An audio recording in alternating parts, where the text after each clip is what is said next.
Hello and welcome to Synopsis. I am Krishna. This is lecture for The Hindu and Indian Express in 5 minutes. Date है 9th of December 2020. देखते हैं news में क्या ख़ास है। पहली न्यूज़ जो प्रीलिम्स पॉइंट ऑफ व्यू से यूज़लेस है वो ये है कि लक्षद्वीप पहली यूनियन टेरिटरी बन गया है जो 100% ऑर्गेनिक स्टेट जिसे डिक्लेयर कर दिया गया ऑर्गेनिक डिक्लेयर कर दिया गया। ये याद रखना कि ये यूटी है। सिक्किम पहला स्टेट था जो पूरा 100% ऑर्गेनिक था। तो ऑर्गेनिक फार्मिंग में क्या होता है कि जो भी खेती होती है वो सिंथेटिक फर्टिलाइज़र या पेस्टिसाइड के बिना होती है। बट अगर कोई आपको कहे कि 100% ये फर्टिलाइज़र्स रिड्यूस कर दिए जाते हैं पेस्टिसाइड, आंसर इज़ नो। हम इसको मिनिमाइज़ कर सकते हैं, 100% रिप्लेसमेंट नहीं होता है। तो इससे होता क्या है, सेफ़ फूड चॉइस होती है और इन्वायरमेंटल फ्रेंडली एक्टिविटीज़ होती हैं। लेकिन ऑर्गेनिक फार्मिंग के जो नेगेटिव साइड्स हैं उसमें से पहली चीज़ कि ये जो प्रोडक्ट्स होते हैं वो कॉस्टली होते हैं, और दूसरी चीज़ जो होती है इनकी जो शेल्फ़ लाइफ है, मतलब सब्जियां बहुत जल्दी ख़राब होती हैं। मिनिस्ट्री ऑफ एग्रीकल्चर ने लक्षद्वीप में एक आइलैंड को ऑर्गेनिक आइलैंड भी डिक्लेयर किया। किसी काम की चीज़ नहीं है बट ठीक है, समझ लो। थारू ट्राइब के लोग ये जो हैं तराई रीजन, चाहे वो इंडिया का हो चाहे नेपाल का हो, उत्तराखंड, यूपी और बिहार, यहाँ पर मिलते हैं। थेरवाद बुद्धिज़्म को फॉलो करते हैं।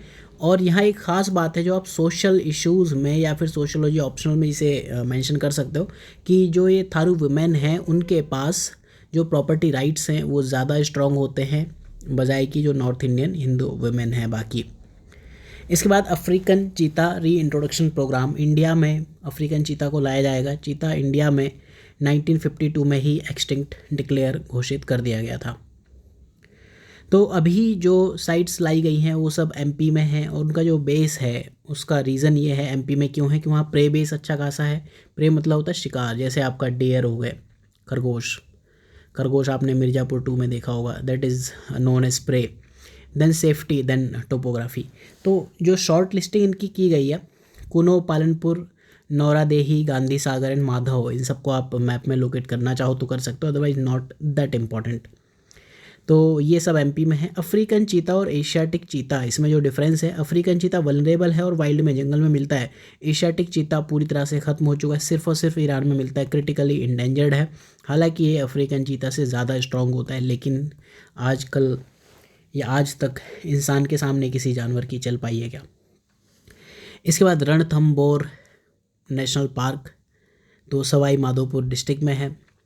राजस्थान अरावली और विंध्यन, अरावली रेंज ऐसे है और विंध्यन रेंज ऐसे है, तो यहाँ पर उसके जंक्शन में मिलती है विंध्यन रेंज, इधर को है। तो नॉर्थ में इसके जो है वो बनास रिवर है, this is Aravalli, this is Vindhyan. North में यहाँ इसके बनास जाती है, नीचे से चंबल जाती है, दोनों ही अल्टीमेटली बनास इसमें मिल जाती है, चंबल यमुना में मिल जाती है, तो ठीक है। इसके बाद आयुष मिनिस्ट्री और जो ministry of commerce and industry है, इन्होंने मिलकर आयुष एक्सपोर्ट प्रमोशन काउंसिल बनाई है। अब जो भी आयुर्वेदिक प्रोडक्ट होंगे या योगा, यूनानी, सिद्धा, होम्योपैथी, सोवारिकपा, जो भी चीज़ें हैं उन सब को हम एक्सपोर्ट कर पाएंगे। उसके लिए एक प्रमोशन काउंसिल है, प्रमोट करेगी। उसके लिए एचएस कोड बना दिए गए हैं, ये प्रमोशन काउंसिल एचएस कोड बनाएगी।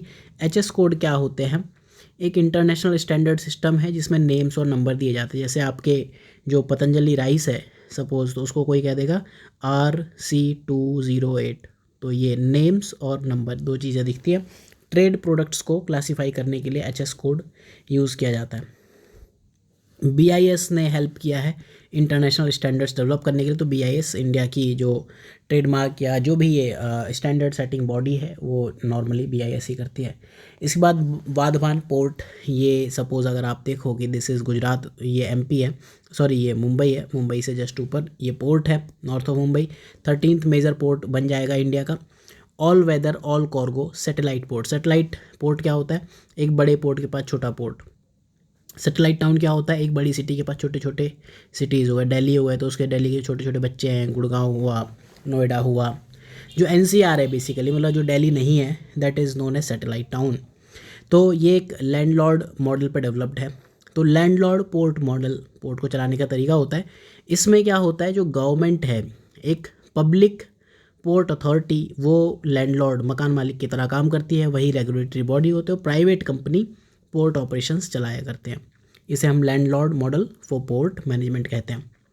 तो डीप ड्राफ्ट शिप और लार्ज वेसल्स को लाने में हेल्पफुल होगा। अभी क्या होता है कि इंडिया में शिप्स जो डीप ड्राफ्ट मतलब कि जो पानी में ज़्यादा गहराई तक जा पाते हैं, ठीक है, तो इंडिया में ऐसे पोर्ट्स हमारे पास अवेलेबल नहीं है। तो मोस्टली हमें क्या करना पड़ता है, पहले श्रीलंका लाते हैं, बड़े शिप आते हैं श्रीलंका, फिर यहाँ से छोटे छोटे शिप हम कहीं यहाँ लेके जाते हैं, तो उसमें टाइम मनी सब कुछ वेस्ट होता है। तो डीप ड्राफ्ट शिप यहाँ हम ले आ पाएंगे। पहला फोरशोर पोर्ट है, सेंटर का सागरमाला इनिशिएटिव है, सागर को माला पहनाई जाएगी तो उसका पार्ट है। और ये जो सागरमाला है कंट्री की जीडीपी में पोर्ट का मेजर कंट्रीब्यूशन लाने की कोशिश करेगा। अभी लगभग ज़ीरो है। जितनी भी बड़ी कंट्रीज़ हैं, स्पेशली चाइना देखो तो वहाँ जो मेजर जीडीपी है वो उनके पोर्ट से आती है। अकेले उनका शंघाई पोर्ट इंडिया के सारे 12 मेजर पोर्ट से बड़ा है, ठीक है। तो जो ये वाधवान पोर्ट है JNPT और महाराष्ट्र का मैरीटाइम बोर्ड चलाएगा, नॉट इम्पॉर्टेंट। इसके बाद CMLV या CLMV बिजनेस कॉन्क्लेव इंडिया की हुई है, 6th हुई है, 7th हुई है, दैट नॉट इम्पॉर्टेंट।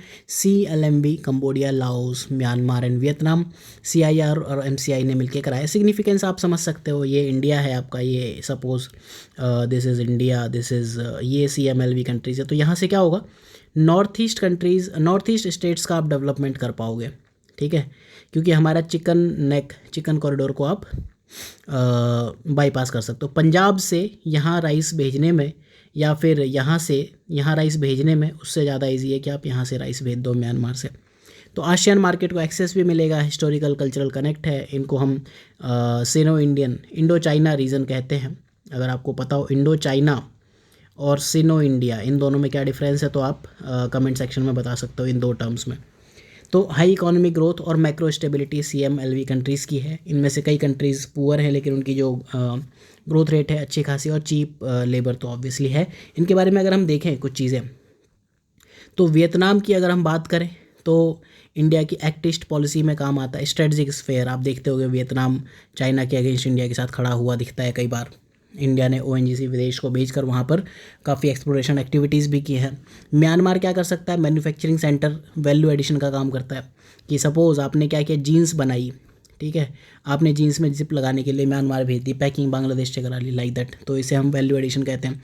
और फॉरेन मार्केट के लिए तो हो ही सकता है, बाहर जहां हम डायरेक्टली एक्सपोर्ट नहीं कर सकते हैं वहां म्यांमार से करवा लो। लाओस की यह खास बात है, ये यूनाइटेड नेशंस ने लीस्ट डेवलप्ड कंट्रीज़ LDC में रखा है, फिर भी इसकी इकोनॉमी कई बार बहुत तेज़ ग्रो करती है। तो यहाँ पर मिनरल, हाइड्रो पावर और सोशल सेक्टर्स हैं। कंबोडिया की बात करें तो नेचुरल रिसोर्सेज यहाँ काफ़ी हैं।